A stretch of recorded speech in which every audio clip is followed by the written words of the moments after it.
ভারত থেকে হু হু করে পানি ঢুকছে বাংলাদেশে, প্লাবিত হতে পারে 5 জেলা।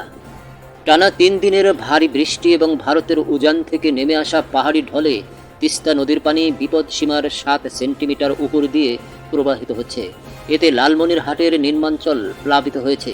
এছাড়া রংপুর, কুড়িগ্রাম, নীলফামারী ও গাইবান্ধা প্লাবিত হতে পারে বলে আশঙ্কা করা হচ্ছে।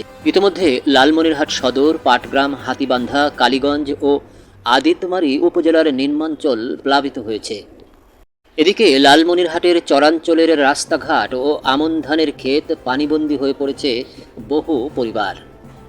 অনেকে গবাদি পশু ও মালপত্র নিরাপদ স্থানে সরিয়ে নিচ্ছেন। বুধবার সকাল 6টায় তিস্তা নদীর পানি ডালিয়া পয়েন্টে বিপদসীমার 7 সেন্টিমিটার উপর দিয়ে প্রবাহিত হচ্ছে।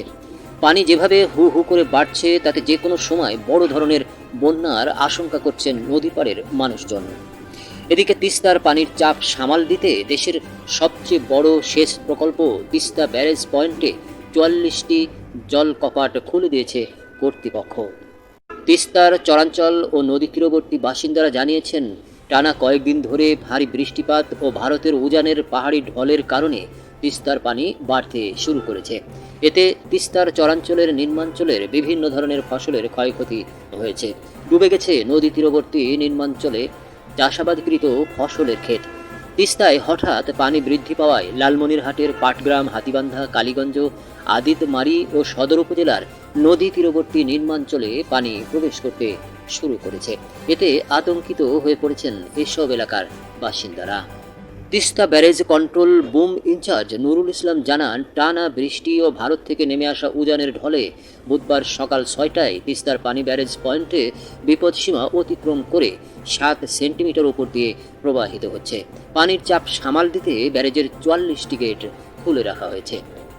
পানি উন্নয়ন বোর্ড পাউবো লালমনিরহাটের নির্বাহী প্রকৌশলী সুনীল কুমার বলেন, বৃষ্টি ও ভারতের উজানের ঢলে তিস্তা নদীর পানি ব্যাপকভাবে বৃদ্ধি পাচ্ছে।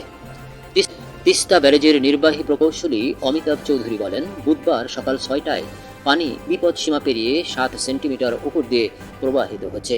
পানির চাপ সামাল দিতে তিস্তা ব্যারেজের 44টি গেট খোলা রাখা হয়েছে। আমরা সার্বক্ষণিকভাবে পরিস্থিতি এবং ঝুঁকিপূর্ণ বাঁধ ও রাস্তাগুলো পর্যবেক্ষণ করছি।